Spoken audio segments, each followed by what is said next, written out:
नमस्कार. असेच काही दोन शब्द सुचले, ते लिहून काढले आणि तेच आपणासमोर मांडतोय.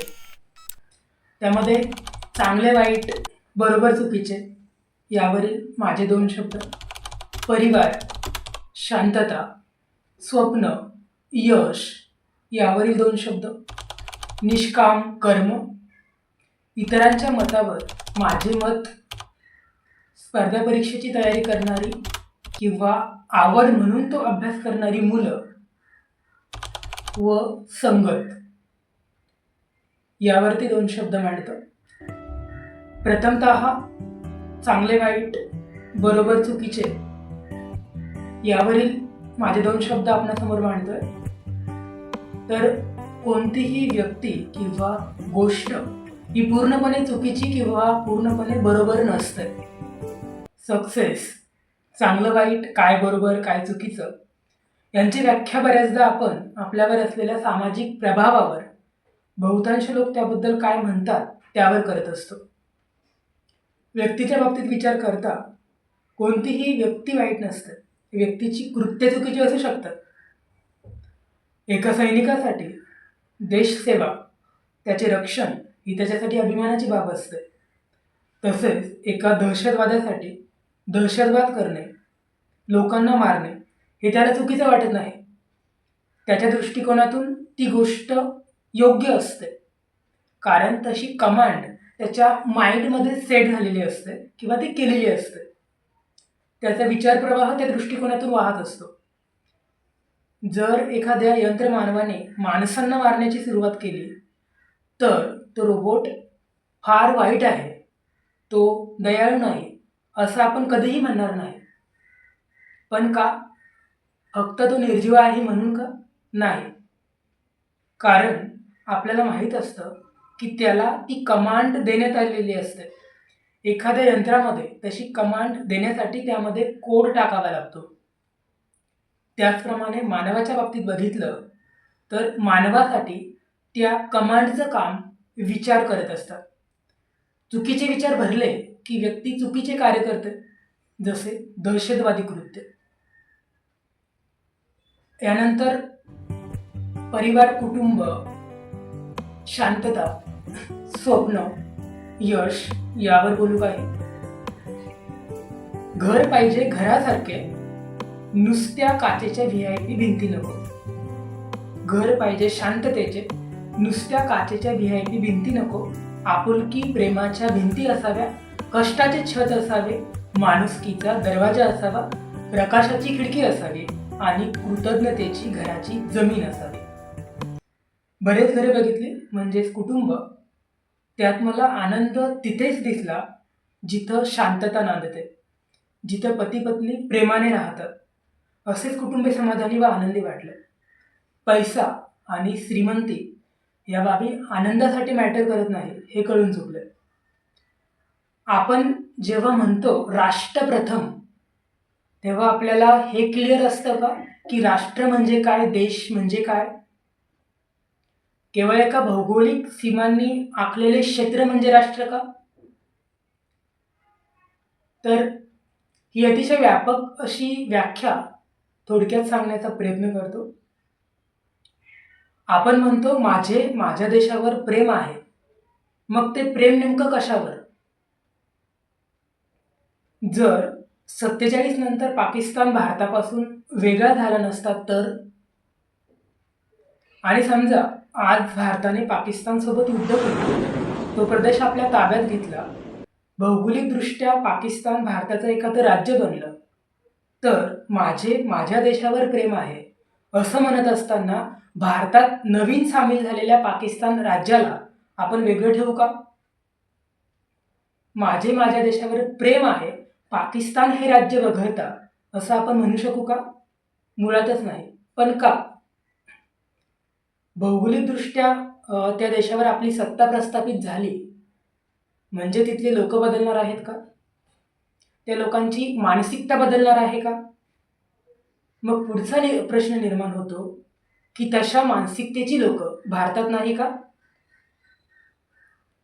तर आहेत, पण पाण्यात राहून माशासोबत वैर करता येत नाही. विनाशी राज्यांच्या अविनाशी संघातून बाहेर पडता येत नाही. म्हणून अंतर्गत वातावरण गरम झालं तरी त्याचा कधीच स्फोट होत नाही. जेव्हा आपण म्हणतो की एखाद्या देशाला संपवून टाका, मग नेमकं संपवायचं कुणाला? तिथल्या जमिनीला, तिथल्या माणसांना, तिथल्या सैनिकांना की तिथल्या शासनाला? मुळात गरज आहे देशाला अंतर्गत मजबूत बनवण्याची. त्यासाठी प्रथम गरजेचे आहे भ्रष्टाचार थांबविणे. यासाठी आताच्या काळात तरी राज्य किंवा केंद्र सरकारने कोणतेही नवीन प्रयत्न केले नाही. जे राज्य सरकार लाडक्या बहीणसारखी योजना, ज्यामध्ये कित्येक तरी कोटी रुपये खर्च होतात, अशी योजना चालू करून ती चालू ठेवू शकतोय, ते शासन आर टी आय कायद्यातल्या कित्येक तरी त्रुटी या दुरुस्त करू शकत नाही का? आज किती RTI अर्ज वर्षानुवर्ष हे पेंडिंगमध्ये आहेत हे आपणास माहिती आहे का?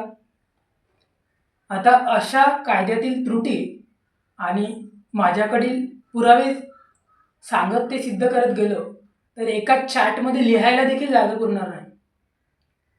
शेवटी एवढंच की सगळ्या समस्यांचं मूळ हे भ्रष्टाचार आहे. ते भ्रष्टाचारामध्येच दडलं आहे. तो थांबविण्यासाठी राज्य शासनाने आणि केंद्र शासनाने पावले उचलायला हवी. अंतर्गत घडामोडींचा आंतरराष्ट्रीय घडामोडींवर हा प्रभाव पडतोच. हे विश्वाची माझे घरं हे ज्ञानेश्वर माऊलींनी काही उगाचच म्हटलं नाही. जेव्हा आपण म्हणतो की माझ्या देशावर प्रेम आहे, तेव्हा आपल्याला हे क्लिअर असावं की देश म्हणजे नेमकं काय, राष्ट्र म्हणजे काय. देशाची सुरुवात ही आपल्या घरापासून होते. देशावर प्रेम म्हणजे इथल्या लोकांवर प्रेम, इथल्या झाडांवर प्रेम, इथल्या पशुपक्षींवर प्रेम, इथल्या मातीवर प्रेम आणि नंतर सगळं विश्वच. जेव्हा आपण म्हणतो समाजसेवा, तेव्हा आपल्याला क्लिअर असते का की समाज म्हणजे काय? बऱ्याच कारणांनी शहरातील कोट्याधीश वृद्धांशी संबंध आला आणि येत असतो. काहींची मुलं विदेशात असतात तर कोणाला मुलं नसतात. त्या वृद्धांना कशाचीही कमी नाही. त्यांना जेवण्यासाठी चांदीचं ताट असतं, हातामध्ये बेलचं बटन असतं, बटन दाबताच केअरटेकर येतो.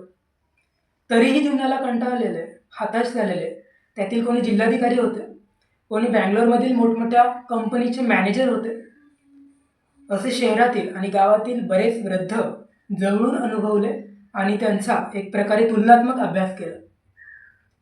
प्रत्येकाच्या आयुष्यात चढउतार हे नेहमी चालूच असतं. व्यक्तीला बऱ्याचदा वाटते की आपण अमुक एखादी गोष्ट मिळवल्यानंतर जीवनातील तो चढ संपेल, पण तसं कधीही होत नसतं. आणि चढाशिवाय उताराचे महत्त्व देखील कळत नाही. त्यामुळे ते महत्त्वाचेच. प्रत्येक दिवस आनंदाने जगणं म्हणजेच जीवन.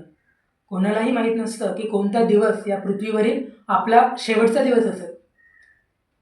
सगळ्या भौतिक बाबी कमावल्यानंतर मागे वळून बघताना असं वाटलं की जीवन जगायचं राहून गेलं, म्हणजेच काहीतरी शिकायचं राहून गेलं, आपला छंद जोपासायचा राहून गेला, मित्रांसोबत जगायचं राहून गेलं, स्वतःसोबत जगायचं राहून गेलं, पुस्तकातला समाज आणि वास्तवातला समाज शिकायचं राहून गेलं, खेळायचं राहून गेलं, फिरायचं राहून गेलं इत्यादी.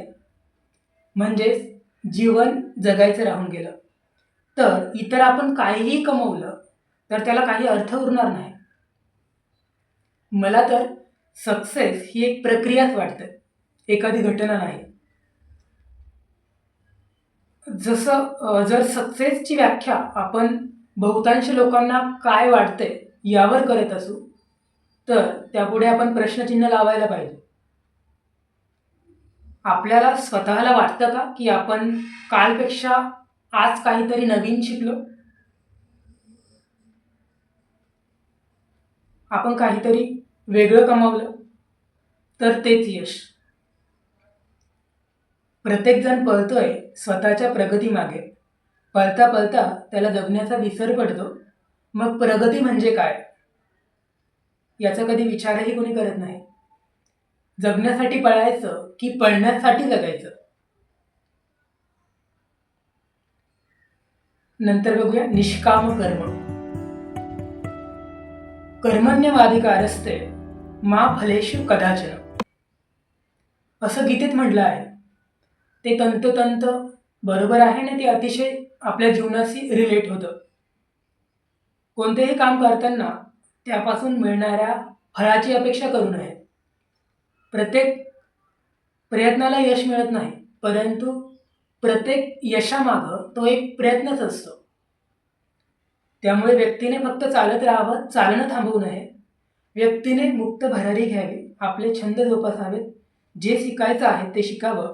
एका ठराविक साच्यामध्ये स्वतःला घट्ट बांधून घेऊ नये. नंतर इतरांच्या मतावर माझे मत यावरील 2 शब्द. विषय कोणताही असो, मग तो राजकारण, समाजकारण, कौटुंबिक किंवा वैयक्तिक, या प्रत्येक विषयावर प्रत्येकाचं वेगवेगळं तर काही मिळती जुळती मतं असतात, वेगवेगळा दृष्टिकोन असतो. त्या प्रत्येकाच्या मताचं मी समर्थन करतो, कारण प्रत्येकाचे अनुभव वेगळे असतात, प्रत्येकाचा बघण्याचा अँगल वेगळा असतो आणि इतरांच्या एखाद्या बाबीच्या विचारामागे आपल्या विचारापेक्षा अधिक बाबी योग्य असतील हे सिद्ध झालं तर मी त्या विचाराचा स्वीकार करतो. पुढचं, स्पर्धा परीक्षेची तयारी करणारी किंवा आवड म्हणून तो अभ्यास करणारी मुलं. यापैकी बरेच मुलं एखाद्या पदालाच आपलं ध्येय समजून बसतात आणि ते मिळालं नाही की मग डिप्रेशनमध्ये जातात. आपल्याला जे मिळवायचं आहे ते मिळवण्यासाठी अतोनात प्रयत्न करावेत, पण शेवटी ते नाहीच मिळाले तर डिप्रेस होऊ नये. कारण भगवद्गीतेत सांगितल्याप्रमाणे प्रयत्न म्हणजे कर्म करण्यावरच आपला अधिकार असतो, त्याच्या फळावर आपला अधिकार नसतो. आणि मुळात एखादं पद वगैरे हे व्यक्तीचं ध्येय असूच शकत नाही. तो एक मार्ग असतो आपल्या त्या ध्येयापर्यंत पोहोचण्याचा, म्हणजेच आपलं ते ध्येय पूर्ण करण्याचा तो एक मार्ग आहे. ते साधन आहे, साध्य नाही. नंतर संगत यावरती बोलू. मी म्हणेन संगत चांगली घडवा. बहुतांश जण म्हणतात की संगत चांगली ठेवा, चांगल्या लोकांशी मैत्री करा. मी यामध्ये एक ॲड करतो, ते म्हणजे संगत चांगली घडवा. माणसाने परिसासारखं असावं, ज्याची संगत बनवली त्याचं सोनं करावं, म्हणजेच त्याला चांगलं घडवावं. संगतीतील लोकांच्या चांगल्या बाबी आपण शिकाव्या, आपल्या चांगल्या बाबी त्यांना शिकवाव्या. जिथं बदल करणं शक्य आहे तिथे तो करावा आणि शक्य झालं नाही तर अंतर्मुखी बनावं. होई जरी संतत दुष्ट संग, न पावती सज्जन सत्वभंग. असोन या सर्प सदा शरीरी, झाला नसे चंदन तो विषारी. धन्यवाद.